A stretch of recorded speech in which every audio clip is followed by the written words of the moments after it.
ತಕ್ಷಣವೇ ವಿಷಯವನ್ನು ಅರಿತ ಆಂಟೋನಿ ನನ್ನ ಮಗುವಿಗೆ ಅಮಲು ಪದಾರ್ಥಗಳನ್ನ ನೀಡಿದ್ದೀನಿ, ಅವಳಿಗೆ ನೋವು ತಿಳಿಬಾರ್ದು ಅಂತ ಅಂದ. ಅರ್ಜುನ್ ಕೈಗಳು ನಡುಗಿದ್ವು, ಹೃದಯದ ಬಡಿತ ಹೆಚ್ಚಾಯಿತು. ಕೈಯಲ್ಲಿ ಬಟ್ಟೆ ಮೂಟೆಯಂತೆ ಬಿದ್ದಿರೋ ಮಗುವನ್ನು ನೋಡ್ತಾ ಮನಸ್ಸು ಮತ್ತು ಮೆದುಳು ಮರಗಟ್ಟಿದಂತಾಗಿ ಒಂದು ನಿಮಿಷ ಎಲ್ಲವೂ ಸ್ತಬ್ಧವಾಯಿತು. ಮಗುವನ್ನು ಆ ಸ್ಥಿತಿಯಲ್ಲಿ ನೋಡಿದ ಮೇಲೆ ಅವನ ಮನಸ್ಸಿನಲ್ಲಿ ಬೇರೆ ಯಾರೂ ಇರಲಿಲ್ಲ. ವೇಗವಾಗಿ ಎದ್ದು ಮಗುವನ್ನು ಎತ್ಕೊಂಡು ಓಡ್ತಾ ಹೊರಗೆ ಬರಬೇಕು ಅನ್ನೋ ಅಷ್ಟರಲ್ಲಿ ಆಂಟೋನಿಯಾ ಇನ್ನು ಕೆಲವು ಮನುಷ್ಯರು ಅವನ ಮೇಲೆ ದಾಳಿ ಮಾಡಿದ್ರು. ಅವನಿಗೆ ಈಗ ಮಗುವಿನ ಪ್ರಾಣ ಮುಖ್ಯ. ಅವರ ಜೊತೆ ಹೋರಾಡ್ತಾ ಸಮಯ ವ್ಯರ್ಥ ಮಾಡೋದು ಮೂರ್ಖತನ ಅಂತ ತಿಳಿದಿದ್ರು ಅವರು ಬಿಡುವಂತೆ ಕಾಣಲಿಲ್ಲ. ಕೊನೆಗೆ ಅನಿವಾರ್ಯವಾಗಿ ಸೊಂಟದ ಹತ್ರ ಬೆಚ್ಚಿಟ್ಟಿದ್ದ ಪಿಸ್ತೂಲ್ ತೆಗೆದು ಗುರಿ ಇಟ್ಟು ಒಬ್ಬೊಬ್ಬರನ್ನು ಹಕ್ಕಿಗಳನ್ನ ಹೊಡೆದಂತೆ ಹೊಡೆದು ಉರುಳಿಸ್ದ. ಆಂಟೋನಿಯಾ ನಗು ಇನ್ನೂ ನಿಂತಿರಲಿಲ್ಲ. ಅವನನ್ನು ಈಗಲೇ ಸಾಯಿಸಬೇಡಿ ಅಂತ ತನ್ನವರಿಗೆ ಹೇಳಿ ಮಗುವಿನೊಂದಿಗೆ ಹೆಲಿಕಾಪ್ಟರ್ ಹತ್ತುತ್ತಿರೋ ಸಮಯದಲ್ಲಿ ಅರ್ಜುನ್ ಒಮ್ಮೆ ಹಿಂದಕ್ಕೆ ತಿರುಗಿ ನೋಡ್ದ. ಕಂಡ ದೃಶ್ಯವನ್ನು ಅವನಿಗೆ ನಂಬೋದಕ್ಕೆ ಸಾಧ್ಯ ಆಗಲಿಲ್ಲ. ಭಾರತ, ಇಲ್ಲಿ ಅನ್ವಿಕಾಳ ಪರಿಸ್ಥಿತಿ ಬಹಳ ಕೆಟ್ಟದಾಗಿತ್ತು. ಅನ್ವಿಕಾಳನ್ನು ಪೀಡಿಸಲಿರೋ ಯಾವುದೇ ಅವಕಾಶವನ್ನು ಬಿಡದೆ ವಾಸವಿ ಅವಳ ಮನಸ್ಸನ್ನು ಮಾತುಗಳಿಂದ ಚುಚ್ಚಿದ್ಲು. ಮಗುವನ್ನು ನೋಡೋವರೆಗೆ ನನ್ನ ಪ್ರಾಣ ಉಳಿಸು ಅಂತ ಅವಳು ದೇವರಲ್ಲಿ ಬೇಡ್ಕೊಳ್ತಾ ಇದ್ದಾಳೆ. ಖುಷಿ ಅಂದರೆ ಅನ್ವಿಕಾಳಿಗೆ ಎಷ್ಟು ಪ್ರಾಣವೋ ತನ್ನ ಪ್ರಾಣವನ್ನು ಲೆಕ್ಕಿಸಿದ ಅನ್ವಿಕಾಳ ಹಠ ನೋಡಿ ಚಂದ್ರಮೌಳಿ ಆಶ್ಚರ್ಯಪಟ್ಟರು. ಅವಳು ಹೀಗೆ ನೀರು ಆಹಾರ ಇಲ್ಲದೆ ಇರೋದನ್ನು ನೋಡಿ ತಡೆದುಕೊಳ್ಳಲಾಗದೆ ಚಂದ್ರಮೌಳಿ ಹತ್ರ ಬಂದು, ಹೇಳಮ್ಮ ಅನ್ವಿಕಾ, ಸ್ವಲ್ಪ ನೀರನ್ನಾದರೂ ಕುಡಿಯಮ್ಮ ಅಂದರು. ಅನ್ವಿಕಾ ಕೇವಲ ಕಣ್ತಿರುಗಿಸಿ ನೋಡಿದ್ಲು. ಹೇಳಲು ಪ್ರಯತ್ನಿಸಿದಾಗ ಬೇಡ ಅಂತ ತಡೆದ ಅವರು, ಮಗುವಿಗಾಗಿ ನೀನು ಎಷ್ಟು ತಪ್ಪಿಸ್ತಿದ್ಯೋ ಈ 4 ದಿನಗಳಿಂದ ನೋಡ್ತಿದ್ದೀನಿ. ಮಗುವಿಗೆ ಏನೂ ಆಗೋದಿಲ್ಲ, ಕ್ಷೇಮವಾಗಿ ನಗ್ನಗ್ತಾ ಬರ್ತಾಳೆ. ಆದರೆ ಅವಳು ಬರೋ ಹೊತ್ತಿಗೆ ನೀನು ಆರೋಗ್ಯವಾಗಿರ್ಬೇಕಲ್ವಾ? ಮಗ ಬಂದಮೇಲೆ ನಿನ್ನ ಹೀಗೆ ನೋಡಿದ್ರೆ ಈಗಾಗಲೇ ಇರೋ ಸಿಟ್ಟು ಇನ್ನೂ ಹೆಚ್ಚಾಗುತ್ತೆ. ಅವರಿಬ್ಬರನ್ನೂ ನೋಡ್ಕೊಳ್ಬೇಕು ಅಂದರೆ ಮೊದಲು ನೀನು ಆರೋಗ್ಯವಾಗಿರಬೇಕು. ಹೇಳ್ತಾಯಿ, ಇದು ಸ್ವಲ್ಪ ಏನಾದರೂ ತಿನ್ನು ಅಂತ ಪ್ರೀತಿಯಿಂದ ಹೇಳಿದ್ರು. ಮಗುವಿನ ಮೇಲೆ ನಿಮಗಿದ್ದ ಸಿಟ್ಟು ಹೋಯ್ತೆ ಮಾವಯ್ಯ ಅವರೇ ಅಂತ ಅನ್ವಿಕಾ ಮೆಲ್ಲ ಕೇಳಿದ್ಲು. ನನ್ನ ಮಗಳನ್ನು ಸರಿಯಾಗಿ ಅರ್ಥ ಮಾಡ್ಕೊಳ್ಳದೆ ಪರರನ್ನು ನಂಬಿದ್ದಕ್ಕೆ ನನಗೆ ತಕ್ಕ ಶಿಕ್ಷೆ ಆಗಿದೆ. ಮಗುವಿಗಾಗಿ ನೀನು ಎಷ್ಟು ಎದುರು ನೋಡ್ತಿದ್ಯೋ ತಿಳಿಯೋದು, ಆದರೆ ನಾನು ಮಾತ್ರ ದಾರಿಯನ್ನೇ ಕಾಯ್ತಿದ್ದೀನಿ. ಮಗು ಬಂದ ಕೂಡಲೇ ಅವಳನ್ನು ನಾನೇ ಮೊದಲು ಎತ್ಕೊಂಡು ಮುದ್ದಾಡಿ ಕ್ಷಮೆ ಕೇಳದಿದ್ರೆ ನಾನು ಮಾಡಿದ ತಪ್ಪಿಗೆ ಪ್ರಾಯಶ್ಚಿತವೇ ಇಲ್ವಮ್ಮ. ತಂದೆಯಾಗಿ ಮಾತ್ರ ಅಲ್ಲ, ಮನುಷ್ಯನ ಕೂಡ ನಾನು ಸೋತಿದ್ದೀನಿ. ಅಪ್ಪಾಜಿ ಹೇಳಿದ ಮೇಲೆ ನನ್ನ ಕಣ್ಣು ತೆರೆದಿದ್ದು. ನಮ್ಮ ಭಾವನ ಬಗ್ಗೆ ವಿಚಾರಿಸಿದಾಗ ಅವನು ನನ್ನ ಎಷ್ಟು ವಂಚಿಸಿದಾನಂತ ತಿಳಿಯಿತು. ಅಂಥವರಿಗಾಗಿ ನನ್ನ ಮಕ್ಕಳನ್ನು ಅವಮಾನಿಸಿ ದೂರ ಮಾಡಿಕೊಂಡಲ್ಲ ಅಂತ ನನ್ನ ಮೇಲೆ ನನಗೇ ಅಸಹ್ಯ ಆಗ್ತಿದೆ. ಅರ್ಜುನ್ ಬಂದ ಮೇಲೆ ಅವನ ಕಾಲು ಹಿಡಿದು ಬೇಡ್ಕೊಂಡಾದರೂ ಸರಿ ನಿಮ್ಮನ್ನು ಇಲ್ಲೇ ಇರೋದು ಕೇಳ್ಕೊಡ್ತೀನಿ ಅಂತ ಅವರು ಹೇಳ್ತಿದ್ರೆ ಅನ್ವಿಕಾಳಿಗೆ ಸ್ವಲ್ಪ ನೆಮ್ಮದಿ ಆಯಿತು. ಹೇಳ್ತಾಯಿ, ಮಗುವಿಗೇನೂ ಆಗಲ್ಲ. ನನ್ನ ಮಗನ ಬಗ್ಗೆ ನನಗಿಂತ ನಿನಗೆ ಚೆನ್ನಾಗಿ ಗೊತ್ತು. ಮಗು ಇಲ್ಲದೆ ಅವನು ಬರಲ್ಲ ಅಂತ ಧೈರ್ಯ ಹೇಳಿ ರಂಗಮ್ಮನನ್ನು ಕರೆದು ಊಟ ತರೋದಕ್ಕೆ ಹೇಳಿದ್ರು. ಅನ್ವಿಕಾ ಎದ್ದು ಮುಖ ತೊಳ್ಕೊಂಡು ಬಂದು ಊಟದ ತಟ್ಟೆ ಹಿಡಿದ್ಲು. ಆಗ ಕಚೇರಿಯಿಂದ ಬಂದ ರಾಧಾಕೃಷ್ಣ ಅವರು ಅನ್ವಿಕಾ ಊಟ ಮಾಡೋದನ್ನು ಕಂಡು ಸ್ವಲ್ಪ ಸಮಾಧಾನಗೊಂಡ್ರು. ನಾಳೆಯಿಂದ ನಾನು ಕೂಡ ಆಫೀಸಿಗೆ ಬರ್ತೀನಪ್ಪ ಅಂದರು ಚಂದ್ರಮೌಳಿ. ಸರಿ ಅಂತಿರುವಾಗ, ಮಗುವಿನ ಬಗ್ಗೆ ಏನಾದರೂ ಮಾಹಿತಿ ಸಿಗ್ತಾ ತಾತಯ್ಯ ಅಂತ ಅನ್ವಿಕಾ ಕೇಳಿದ್ಲು. ಇಲ್ಲಮ್ಮ, ಅರ್ಜುನ್ ಎಲ್ಲಿದ್ದಾನೆ ಅಂತ ಕೂಡ ತಿಳಿತಿಲ್ಲ ಅಂದರು. ಅನ್ವಿಕಾಳಿಗೆ ಮತ್ತೆ ನಿಶಕ್ತಿ ಆವರಿಸ್ತು. ಮತ್ತೆ 2 ದಿನಗಳು ಕಳೆದವು. ಚಂದ್ರಮೌಳಿ ಮತ್ತು ರಾಧಾಕೃಷ್ಣ ಅವರು ಆಫೀಸ್ಗೆ ಹೋದರು. ಸ್ನಾನ ಮಾಡಿ ಪೂಜಾ ಕೋಣೆಯಲ್ಲಿ ಅನ್ವಿಕಾ ಪೂಜೆ ಮಾಡ್ತಿದ್ದಾಳೆ. ಅಮ್ಮ ಅನ್ವಿಕಾ ಹೇಳ್ತಾ ಬಂದ ರಾಧಾಕೃಷ್ಣ ಅವರ ಧ್ವನಿ ಕೇಳಿ ಪೂಜೆ ನಿಲ್ಲಿಸಿ ಓಡ್ ಬಂದ್ಲು. ಬೆವರಿನಿಂದ ನೆಂದಿದ್ದವ್ರನ್ನ ನೋಡಿ, ತಾತಯ್ಯ ಏನಾಯಿತು, ಯಾಕಿಷ್ಟು ಗಾಬರಿ, ಎಲ್ಲವೂ ಸರಿ ಇದೆ ಅಲ್ವಾ ಅಂತ ನೀರು ಕೊಡ್ತಾ ಕೇಳಿದ್ಲು. ಖುಷಿ ಖುಷಿ ಸಿಕ್ಕಿದ್ಲ ತಾತಯ್ಯ, ಅವಳು ಎಲ್ಲಿದ್ದಾಳಂತ ತಿಳಿತಾ? ಅವಳು ಉತ್ತರಕ್ಕೆ ಕಾಯ್ದೆ ಪೂಜಾ ಕೋಣೆಗೆ ಹೋಗಿ ದೇವರಿಗೆ ಕೈ ಮುಗಿದಿದ್ಲು. ಆಗ ರಾಧಾಕೃಷ್ಣ ಅವರು ಬಾಡಿದ ಮುಖದಿಂದ ಬಂದು, ಅನ್ವಿಕಾ, ಖುಷಿ ಸತ್ ಹೋದ್ಲಮ್ಮ ಅಂದರು. ಅನ್ವಿಕಾಳ ಕೈಯಲ್ಲಿದ್ದ ಪೂಜೆಯ ತಟ್ಟೆ ಕೆಳಗೆ ಬಿತ್ತು. ರಾಧಾಕೃಷ್ಣ ಅವರು ಗೋಡೆಗೆ ಒರಗ್ತಾ, ಮಗು ಬದುಕಿಲ್ಲಮ್ಮ, ನಗ್ನಗ್ತಾ ಬರ್ತಾಳೆ ಅಂದ್ಕೊಂಡ ನಮ್ಮ ಆಸೆಗಳನ್ನ ಸುಳ್ಳು ಮಾಡಿ ಅವಳು ತನ್ನ ತಾಯಿ ಹತ್ರ ಹೋಗ್ಬಿಟ್ಲು ಅಂದರು. ಅನ್ವಿಕಾ ಕುಸಿದು ಬಿದ್ಲು. ತಟ್ಟೆ ಬಿದ್ದ ಶಬ್ದ ಕೇಳಿ ವಾಸವಿ ಮತ್ತು ಚಂದ್ರಮೌಳಿ ಓಡು ಬಂದರು. ಕುಸಿದು ಬಿದ್ದ ತಂದೆಯನ್ನು ಕಂಡು ಚಂದ್ರಮೌಳಿ ತಕ್ಷಣ ಹೋಗೆತ್ತಿ, ಅಪ್ಪ ಏನಾಯಿತು ಅಂತ ಕೇಳಿದ್ರು. ಅವರಲ್ಲಿ ಚಲನ ವಲನ ಇರಲಿಲ್ಲ.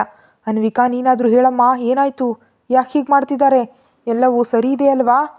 ಸರಿಯಾಗಿದ್ರೆ ಈ ನೋವು ಯಾಕೆ ಮೌಳಿ? ಖುಷಿ ಸತ್ತು ಹೋದ್ಲು ಅಂತ ಅರ್ಜುನ್ ಜೊತೆ ಹೋದ ಭದ್ರತಾ ಸಿಬ್ಬಂದಿ ಫೋನ್ ಮಾಡ್ದ. ಚಂದ್ರಮೌಳಿ ಕೂಡ ಇದನ್ನು ನಂಬಲಾಗಲಿಲ್ಲ. ವಾಸವಿ ಕೂಡ ಒಂದು ಕ್ಷಣ ಆಶ್ಚರ್ಯಚಕಿತಳಾದ್ಲು. ಇಲ್ಲಪ್ಪ, ಎಲ್ಲಿಯೂ ಏನೋ ತಪ್ಪಾಗಿ ಕೇಳಿಸ್ಕೊಂಡಿರ್ಬೇಕು.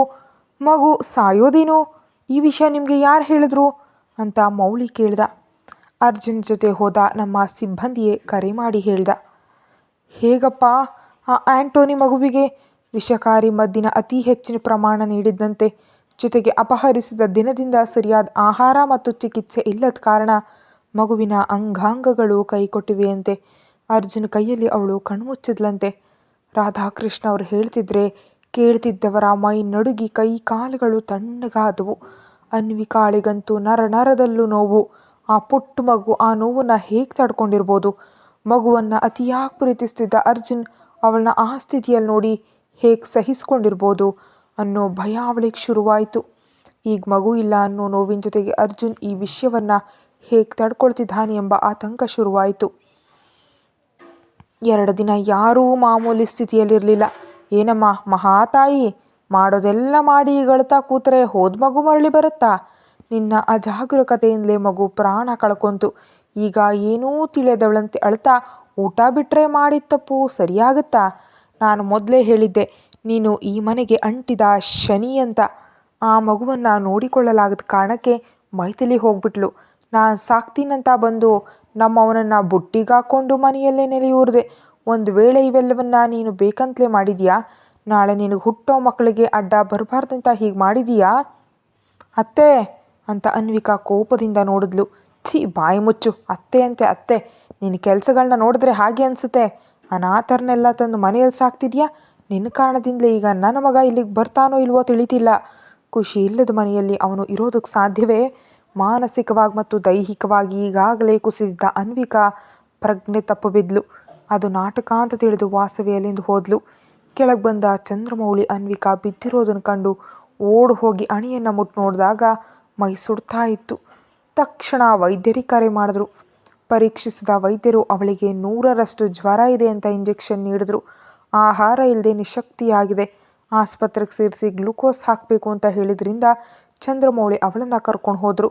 ರಾಧಾಕೃಷ್ಣ ಅವರು ಅರ್ಜುನ್ನ ಹತ್ತಿರಕ್ಕೆ ಹೋದರು. ಅನ್ವಿಕಾಳನ್ನು ಮತ್ತೆ ಮನೆಗೆ ಬರದಂತೆ ಮಾಡಬೇಕಂತ ವಾಸವಿ ಆಲೋಚಿಸಿದ್ಲು. ಮೌಳಿ ಅವರ ಹಿಂದೆಯೇ ಅವಳು ಕೂಡ ಹೋದ್ಲು. 2 ದಿನಗಳ ನಂತರ ಅನ್ವಿಕಾ ಸ್ವಲ್ಪ ಸುಧಾರಿಸಿ ಕಣ್ಬಿಟ್ಲು. ಅನ್ವಿಕಾ, ಈಗ ಹೇಗಿದೆಯಮ್ಮ ಅಂತ ಚಂದ್ರಮೌಳಿ ಆತಂಕದಿಂದ ಕೇಳಿದ್ರು. ಅವ್ರು ಬಂದಿದ್ದಾರ ಮಾವಯ್ಯ ಅಂದ್ಲು ಮೇಲು ಧ್ವನಿಯಲ್ಲಿ. ಎಲ್ಲಿಗೆ ಬರೋದು? ಅರ್ಜುನ್ ಇನ್ನು ಭಾರತಕ್ಕೆ ಬರಲ್ಲ ಅಂತ ಹೇಳಿಬಿಟ್ಟಿದ್ದಾನೆ. ಮಾವಯ್ಯ ಫೋನ್ ಮಾಡಿ ಹೇಳಿದ್ರು ಅಂದ್ಲು ವಾಸವಿ ಹಠದಿಂದ. ಕೇಳ್ತಿದ್ದ ಅನ್ವಿಕಾ ಔಹಾರದ್ಲು. ಏನು ನೀವು ಹೇಳ್ತಿರೋದು ಅಂದ್ಲು ಕಣ್ಣೀರು ತಡೆಯುತ್ತಾ. ನೀನು ಮಾಡಿದ ಕೆಲಸಕ್ಕೆ ನಿನಗಿದು ತಕ್ಕ ಶಾಸ್ತಿ. ಅರ್ಜುನ್ ಇನ್ನು ಬರಲ್ಲ ಅಂದಿದ್ದಾನೆ. ಅವನು ಯಾರ ಹತ್ರವೂ ಇರೋದಕ್ಕೆ ಇಷ್ಟಪಡ್ತಿಲ್ಲ. ಒಬ್ಬನೇ ಇರ್ತೀನಿ ಅಂದಿದ್ದಾನೆ. ನಿಮ್ಮ ಭಾಷೆಯಲ್ಲಿ ಹೇಳಬೇಕಂದ್ರೆ ಅವನು ನಿನ್ನನ್ನು ಬಿಟ್ಟಿದ್ದಾನೆ. ಇನ್ನು ನೀನು ಹೊರಡು. ವಾಸವಿ, ಇಲ್ಲಿಂದ ಹೋಗ್ತೀಯಾ ಇಲ್ಲ ನಿನ್ನ ಕೆನ್ನೆಗೆ ಹೊಡಿಲ್ಲ ಅಂತ ಚಂದ್ರಮೌಳಿ ಕೂಗಾಡಿದಾಗ ಅವಳು ಅನ್ವಿಕಾಳನ್ನು ಅಸಹ್ಯದಿಂದ ನೋಡಿ ಹೋದ್ಲು. ಮಾವಯ್ಯ, ಇದೆಲ್ಲ ನಿಜವಾ? ಇಲ್ಲಮ್ಮ, ಅವಳು ಸುಳ್ಳು ಹೇಳ್ತಿದ್ದಾಳೆ. ಅರ್ಜುನ್ ಖಂಡಿತ ಬರ್ತಾನೆ. ನಾವು ಮನೆಗೆ ಹೋಗೋಣ. ಇಲ್ಲ ಮಾವಯ್ಯ, ಅವ್ರ ಹತ್ರ ನಾನು ಮಾತಾಡಬೇಕು. ಒಮ್ಮೆ ಫೋನ್ ಮಾಡಿ. ಮೌಳಿ ತಲೆ ತಗ್ಸಿದ್ರು. ಯಾಕೆ ಮಾವಯ್ಯ ಯೋಚಿಸ್ತಿದ್ದೀರಿ? ಅರ್ಜುನ್ ಅವ್ರ ಫೋನ್ ನಂಬರ್ ನಮ್ಮ ಹತ್ರ ಇಲ್ಲಮ್ಮ. ನನಗೆ ನೆನಪಿದೆ, ನಾನು ಹೇಳ್ತೀನಿ, ಮಾಡಿ. ಆ ಸಂಖ್ಯೆ ಕೆಲಸ ಮಾಡ್ತಿಲ್ಲ. ಅವನು ತನ್ನ ಫೋನ್ ಮತ್ತು ತಾನು ಎಲ್ಲಿದ್ದೀನಂತ ಯಾರಿಗೂ ತಿಳಿಯದಂತೆ ಮಾಡಿದ್ದಾನೆ. ಹಾಗೆಂದು ನಮ್ಮಿಂದ ದೂರ ಇರ್ತಾನಂತಲ್ಲಮ್ಮ. ಅವನಿಗೆ ದೊಡ್ಡ ಏಟು ಬಿದ್ದಿದೆ. ಅದರಿಂದ ಚೇತರಿಸ್ಕೊಳ್ಳೋದಕ್ಕೆ ಸಮಯ ಬೇಕು. ನಾವು ಕಾಯೋಣ ಅಂತ ಮೆಲ್ಲ ಹೇಳಿದ್ರು. ಅನ್ವಿಕಾ ಶಿಲೆಯಂತೆ ಕೂತ್ಲು. ಇದರರ್ಥ ಅವರಿಗೆ ನನ್ನ ಮುಖ ನೋಡೋದಕ್ಕೆ ಇಷ್ಟ ಇಲ್ಲ ಅಂತ ಅರ್ಥ. ನಾನು ಮಾಡಿದ ತಪ್ಪಿಗೆ ಅವರು ನೀಡಿದ ಶಿಕ್ಷೆ ಇದೇನಾ? ಅವಳ ಎದೆಯಲ್ಲಿ ಶೂಲದಿಂದ ಚುಚ್ಚಿದಂತಾಯಿತು. ಮೌಳಿಯವರ ಒತ್ತಾಯದ ಮೇರೆಗೆ ಮನೆಗೆ ಬಂದ ಅನ್ವಿಕಾಳನ್ನು ವಾಸವಿ ಮತ್ತೆ ಹೀಯಾಳಿಸೋದಕ್ಕೆ ಶುರು ಮಾಡಿದ್ಲು. ಅವಳೇನೇ ಅಂದರೂ ತಾಳ್ಮೆಯಿಂದ ಸಹಿಸಿಕೊಂಡ ಅನ್ವಿಕಾ ಅರ್ಜುನ್ ಮತ್ತು ಖುಷಿಯನ್ನು ನೆನೆದು ಅಳದ ದಿನವಿಲ್ಲ. ಮಗು ಇಲ್ಲ ಅನ್ನೋದನ್ನು ಅವಳಿಗೆ ಇನ್ನೂ ನಂಬೋದಕ್ಕಾಗ್ತಿಲ್ಲ. ಅರ್ಜುನನ ದೂರ ಅವಳನ್ನ ಇನ್ನೂ ಕುಗ್ಗಿಸ್ತು. ರಾಧಾಕೃಷ್ಣ ಅವರು ಬಂದರು. ಅವರು ಕೂಡ ಅರ್ಜುನ್ ಎಲ್ಲಿದ್ದಾರಂತ ತಿಳಿತಿಲ್ಲ ಎಂದಾಗ ಆಸೆಯಿಂದ ಕಾಯ್ತಿದ್ದ ಅನ್ವಿಕಾಳಿಗೆ ಮತ್ತೆ ನಿರಾಸೆಯಾಯಿತು. 1 ತಿಂಗಳು ಕಳೆಯಿತು. ಒಂದು ದಿನ ಬೆಳಿಗ್ಗೆ ಎದ್ದಾಗ ಮನೆಯಲ್ಲಿ ಅನ್ವಿಕಾ ಇರಲಿಲ್ಲ. ಹಾಲಿನ ಮೇಜಿನ ಮೇಲೆ ಒಂದು ಪತ್ರ ಇತ್ತು. ಅವರು ಮತ್ತು ಖುಷಿ ಇಲ್ಲದ ಮನೆಯಲ್ಲಿ ನಾನು ಇರಲಾರೆ ತಾತಯ್ಯ, ನಾನು ಹೋಗ್ತಿದ್ದೀನಿ, ನನ್ನನ್ನು ಹುಡುಕಬೇಡಿ. ಪತ್ರ ಓದಿದ ರಾಧಾಕೃಷ್ಣ ಅವರಿಗೆ ಸ್ತಬ್ಧವಾದಂತಾಯಿತು. ಚಂದ್ರ, ಚಂದ್ರ ಇಲ್ಲಿ ಬಾ ಅಂತ ಗಾಬರಿಯಿಂದ ಕೂಗಿದ್ರು. ಏನಾಯಿತು ಅಂತ ಬಂದ ಮಗನ ಕೈಗೆ ಪತ್ರ ನೀಡಿದ್ರು. ಪತ್ರ ನೋಡಿದ ಚಂದ್ರಮೌಳಿಯವರ ಪರಿಸ್ಥಿತಿಯೂ ಅದೇ ಆಗಿತ್ತು. ಅನ್ವಿಕಾ ಮನೆ ಬಿಟ್ಟು ಹೋಗಿದ್ಲು. ಅಲ್ಲಿಗೆ ಬಂದು ವಾಸವಿ ಈ ಸುದ್ದಿಯನ್ನು ನಂಬಲಾಗದಂತೆ ನೋಡಿದ್ಲು. ಎಲ್ಲಿಗೂ ಹೋಗಿರಲ್ಲಪ್ಪ, ನೀವು ಗಾಬರಿ ಪಡಬೇಡಿ, ನಾನು ಹುಡುಕ್ತೀನಿ ಅಂತಿರುವಾಗ, ಯಾಕ್ರಿ ಹೋದ ಶನಿಯನ್ನು ಮತ್ತೆ ತರಬೇಕಂತ ನೋಡ್ತಿದ್ರಿ, ಪೀಡೆ ಹೋಯ್ತು ಬಿಡಿ ಅಂದ್ಲು ವಾಸವಿ. ವಾಸವಿ ಅಂತ ರಾಧಾಕೃಷ್ಣ ಅವರು ಕೂಗಿದ್ರು. ಇಲ್ದಿದ್ರೆ ಏನು ಮಾವಯ್ಯ, ಆ ಹುಡುಗಿಯಿಂದಲೇ ಖುಷಿ ಸತ್ತದ್ದು. ಅರ್ಜುನ್ ಎಲ್ಲಿದ್ದಾನೆ ಅಂತ ತಿಳಿತಿಲ್ಲ. ಇನ್ನು ಯಾವ ಮುಖ ಇಟ್ಕೊಂಡಿರ್ತಾಳಿಲ್ಲಿ? ಎಲ್ಲಿಗೂ ಹೋಗಿರಲ್ಲ, ಮಹಾ ಅಂದರೆ ಅನಾಥಾಶ್ರಮಕ್ಕೆ ಹೋಗಿರ್ಬೋದಷ್ಟೇ. ಛೀ ಮನುಷ್ಯಳ ನೀನು, ಅವಳೇನೋ ಬೇಕಂತಲೇ ಮಾಡಿದಂತೆ ಮಾತಾಡ್ತಿದ್ಯಾ? ನಿಜ ಹೇಳು, ನಾವಿಲ್ದಾಗ ಅವಳ ಮನಸ್ಸಿಗೆ ನೋವಾಗುವಂತೆ ಏನಾದರೂ ಅಂದಿದೆಯಾ? ಅಯ್ಯೋ ರಾಮ, ಆ ಹುಡುಗಿಯನ್ನ ಅಂದ್ರೇನು ಬರುತ್ತೆ, ಮಾಡಿದ್ದಕ್ಕೆ ಪಶ್ಚಾತ್ತಾಪದಿಂದ ಅಳ್ತಾ ಕೂತಿದ್ಲು, ನಾನು ಮಾತಾಡ್ಸೇ ಇಲ್ಲ.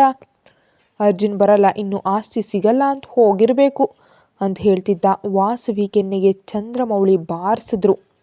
ಇಷ್ಟು ದಿನ ಸಹಿಸ್ಕೊಂಡಿದ್ದೆ, ಆದರೆ ಒಬ್ಬ ಹೆಣ್ಣಾಗಿ ಈ ರೀತಿ ಮಾತಾಡ್ತಿದ್ಯಾ ಅಂತ ಅಂದ್ಕೊಂಡೇ ಇರಲಿಲ್ಲ. ಛೀ ಅಂತ ಸೋಫಾದ ಮೇಲೆ ಕೂತು ತಂದೆಯನ್ನು ನೋಡಿ, ಅಪ್ಪ ನೀವೇನು ಚಿಂತಿಸಬೇಡಿ, ಅವಳು ಎಲ್ಲಿದ್ರು ನಾನು ಹುಡ್ಕೊಂಡು ಕರ್ಕೊಬರ್ತೀನಿ ಅಂತ ಧೈರ್ಯ ಹೇಳಿ ಹೊರಗೆ ಬಂದು ಭದ್ರತಾ ಸಿಬ್ಬಂದಿ ಜೊತೆ ಮಾತನಾಡಿದ್ರು. ಹಿಂದಿನಂತೆ ಮನೆಯಲ್ಲಿ ಭದ್ರತೆ ಈಗ ಅಷ್ಟೊಂದು ಕಟ್ಟುನಿಟ್ಟಾಗಿರಲಿಲ್ಲ. ಅನ್ವಿಕಾ ಹೋಗುವಾಗ ಯಾರೂ ಗಮನಿಸಲಿಲ್ಲ. ಕಾವಲುಗಾರ ನಿದ್ರೆಯಲ್ಲಿದ್ದ ಕಾರಣ ಬಾಗಿಲು ತೆಗೆದ ಶಬ್ದವೂ ಕೇಳಿಸಲಿಲ್ಲ. CC ಕ್ಯಾಮರಾದಲ್ಲಿ ಮಧ್ಯರಾತ್ರಿ ಒಬ್ಬಂಟಿಯಾಗಿ ಹೋಗ್ತಿದ್ದ ಅನ್ವಿಕಾಳನ್ನು ನೋಡಿ ಚಂದ್ರಮೌಳಿ ಕಣ್ಣೀರು ಹಾಕಿದ್ರು. ಎಲ್ಲಿಗೆ ಹೋಗ್ತಿದ್ಯಾ ತಾಯಿ ಒಬ್ಬಂಟಿಯಾಗಿ, ನೀನು ಈ ಮನೆಯ ಸೊಸೆ ಎಂಬ ವಿಷಯ ಮರೆತೀಯಾ ಅಂತ ಮನಸ್ಸಲ್ಲಿ ಅಂದ್ಕೊಳ್ತಾ ಸಿಬ್ಬಂದಿಗೆ ಹುಡುಕೋದಕ್ಕೆ ಆದೇಶಿಸಿದ್ರು. ಅನ್ವಿಕಾ ಆಶ್ರಮಕ್ಕೆ ಹೋಗಿರಲಿಲ್ಲ, ಅವಳ ಹಳೆ ಮನೆಗೂ ಹೋಗಿರಲಿಲ್ಲ. ಕಚೇರಿಗಳಲ್ಲಿ ಹುಡುಕಿದ್ರೂ ಸಿಗಲಿಲ್ಲ. ಇಡೀ ಹೈದರಾಬಾದ್ ನಗರ ಎಲ್ಲ ಜಾಲಾಡಿದ್ರೂ ಅವಳು ಸುಳಿವು ಸಿಗಲಿಲ್ಲ. ನಿಶಕ್ತಿಯಿಂದ ಹಿಂತಿರುಗಿದ್ರು ಚಂದ್ರಮೌಳಿ. ಅನ್ವಿಕಾಳಿಗಾಗಿ ಅವರು ಅಷ್ಟು ತಿರುಗಾಡೋದು ವಾಸವಿಗೆ ಇಷ್ಟವಾಗಲಿಲ್ಲ.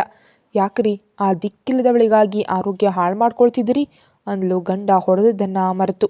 ಅವಳನ್ನು ಅಸಹ್ಯದಿಂದ ನೋಡ್ತಾ ಅಪ್ಪ ಅಂದರು, ಸೀತಾರಾಮರು ಸೇರೋದು ಎಂದೋ ಏನೋ, ಎಲ್ಲಿವರೆಗೆ ಈ ವನವಾಸ? ಬೇಸರದಿಂದ ಸೋಫಾಗೆ ಹೊರಗಿದ್ರು. ಸಮಯ ಬೆಳಿಗ್ಗೆ 7 ಗಂಟೆ. ಕೋಣೆಯ ಬಾಗಿಲು ಮೆಲ್ಲಗೆ ತೆರೆದು ಒಳಗೆ ಬಂದ್ಲು ಮಗುವಿನ ಆರೈಕೆ ಮಾಡೋ ಬ್ರೌನಿ. ಖುಷಿ, ಶಾಲೆ ಸಮಯ ಆಯಿತು, ಬಸ್ ಬರುತ್ತೆ. ಬ್ರೌನಿ ಪ್ಲೀಸ್, ದಿನ ಇದೇ ಮಾತಿಂದ ಎಬ್ಸೋದು ಬೇಸರ ತರಿಸ್ತಿದೆ, ನಾಳೆಯಿಂದ ಹೊಸ ಮಾತು ಹೇಳು ಅಂತ ಬೇರೆ ಕಡೆ ತಿರುಗಿ ಹೊದಿತಿದ್ಲು. ಅದನ್ನು ಹೇಳಿದು, ಅಪ್ಪ ಈಗಾಗಲೇ ವ್ಯಾಯಾಮ ಮುಗಿಸಿದ್ದಾರೆ, ಹೆಸರು ಬರೋಷ್ಟು ನೀನು ಕೆಳಗೆ ಬರೆದಿದ್ರೆ ಏನಾಗುತ್ತೆ ಅಂತ ನೀನು ಗೊತ್ತು. ಅಲ್ಲಿವರೆಗೆ ಬೇಸರದಲ್ಲಿದ್ದ ಖುಷಿ ಮುಖ ತಕ್ಷಣ ಕೆಂಪಾಯಿತು. ಅವಳೆದ್ದು ಕೂತು, ದಿನಾ ಈ ಮಾತನ್ನು ಹೇಳಬೇಡ ಅಂತ ಗಂಭೀರ ಆದ್ಲು. ಹಾಗಾದರೆ ನಾನು ಬರೋಷ್ಟರಲ್ಲಿ ಸಿದ್ಧ ಆಗ್ಬಿಡು. ಆ ಧ್ವನಿ ಖುಷಿ ಕೈಯಲ್ಲಿದ್ದ ಹಣ್ಣಿನ ರಸದ ಪೊಟ್ಟಣ ಹೆದರಿ ಸುರಿತು.